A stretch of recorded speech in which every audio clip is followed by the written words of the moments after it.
hope you are all doing well.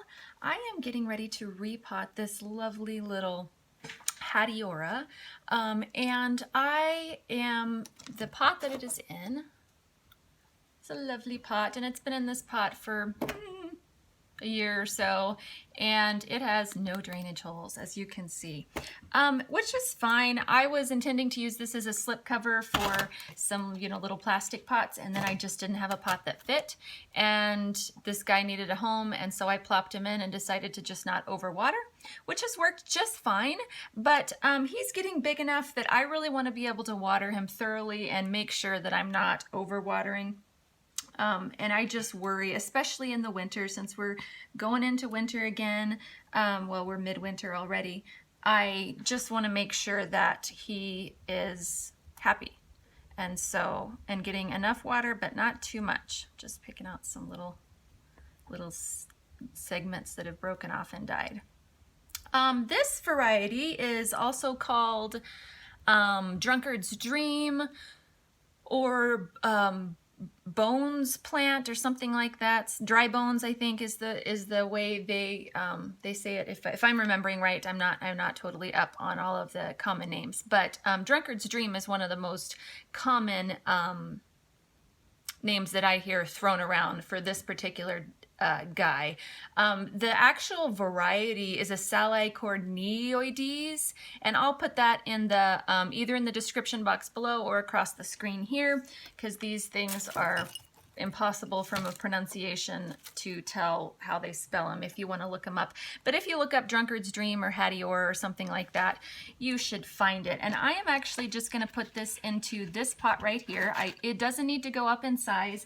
These guys are epiphytes, which means they grow in trees, and they like, well, they don't need much soil. They just don't need much at all. They grow really well in moss. If you watched me repotting, I had one in this little wire basket, a small one, and it has been in this wire basket for, probably about the same time I put this one in this one, so almost a year, and it was just in moss, and it was fantastic and happy and wonderful, other than it dried out too fast. And so it really doesn't need a size up. I just want drainage holes, and this one has drainage holes, and then I have a little slip cover that does fit this pot that it's going to go in. So this is a little bit bigger. I'm just going to put this in here so you can see. I don't want to get it stuck. It's just a tiny bit bigger because of the thick walls of, sorry, I gotta move this, of the pot. So the actual space inside is going to be a little bit bigger, but not too much.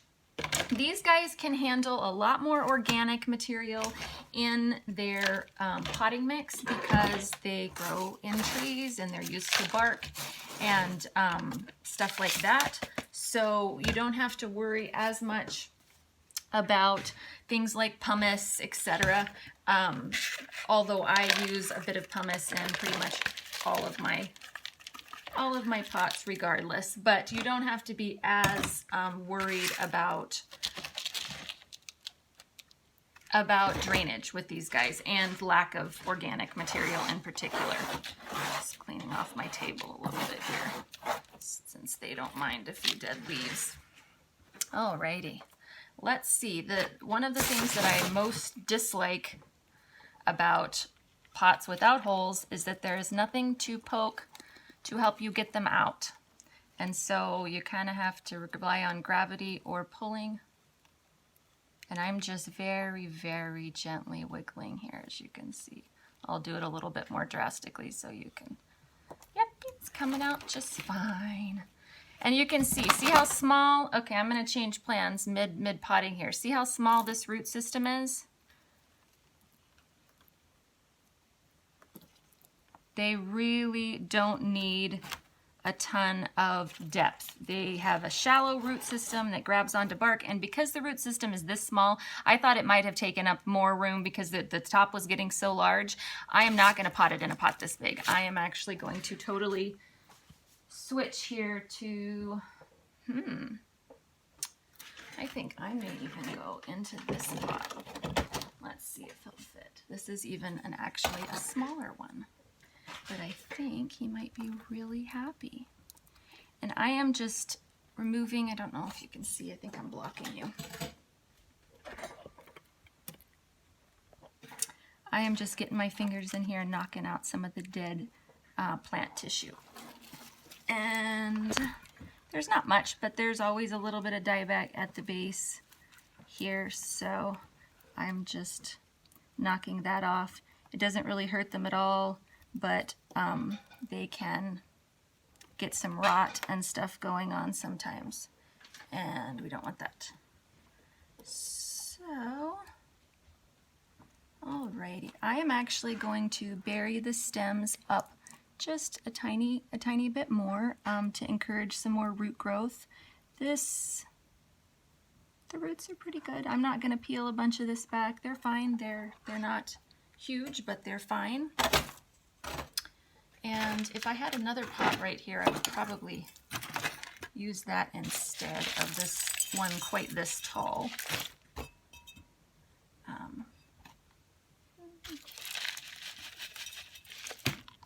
Because as you can see, their root system is pretty shallow because they're used to growing in little niches and places, which the root system should grow on this guy. I think he hasn't had enough air circulation because they like a bit more air, which is where pumice can come in really, really handy to just give you a looser mix. And that is why for myself, I throw it in, even though they can be fine in a lot of bark and stuff. Just gonna fill in. This is a really unusual size terracotta pot. It's, I don't know, like 5 inches across, and but taller, a lot taller than most of them. I found it on clearance at Michael's or Joann's, you know, some place like that. Sorry about that, guys. I went to put the camera down and it fell off of the clip off of the tripod and popped out and banged everywhere. So I just had to restart. But anyways, I just have been gently tapping the soil down into this to make sure it was nice and firm. I'll take this lovely 25-cent price sticker off of the pot. And I don't have a tag for this. That's in the other room, so I won't put a tag on it. Let's see, what else can I tell you about these guys before we go? They're native to Brazil. They're in the Ripsalis family, so they're related to a lot of those type guys if you see similarities in their growth pattern. The reason they're called Drunkard's Dream is because these little leaf segments here look like upside down wine bottles. So if I have one here that's broken off, I don't. The younger growth doesn't look so wine bottle-y. Sorry, here we go. It looks a little more just tubular. But this growth, as you can see, if you flip them upside down like this, it's just like a little wine bottle. So that's that, or ale bottle. So that's the idea of calling it a Drunkard's Dream. And you can see the reference to dry bones too, as it looks kind of skeletal, which is kind of fun. These guys like mildly acidic soil, so putting in some peat and things like that can be helpful. Bark helps acidify the soil, some too, depending on the type. And they like distilled water or rainwater the best, which is the case with pretty much all plants. But if you have trouble with these guys, try switching your water to distilled or rain. These guys do fine with me on our well water, and it's quite hard. Sometimes I give them filtered water, but I'm not even sure if our filter takes out the minerals, so I'm not even sure if that helps. But and they do just fine for me. But if you have issues, that may be why. I think that's it for today. I just wanted to make a quick video of this repotting, and if this guy ends up being a little too top heavy with all this growth, I'm going to put him into a shallower pot. I just don't have one that I want to put him in right now. So I'm going to have to figure that out. I really planned on putting him in here, and so I just wasn't thinking about that. However, the other thing that I may do is just empty this guy out, rinse him out, and I think this will just set right down in here and look the same, but give me some drainage and allow me to pull it out and check on it.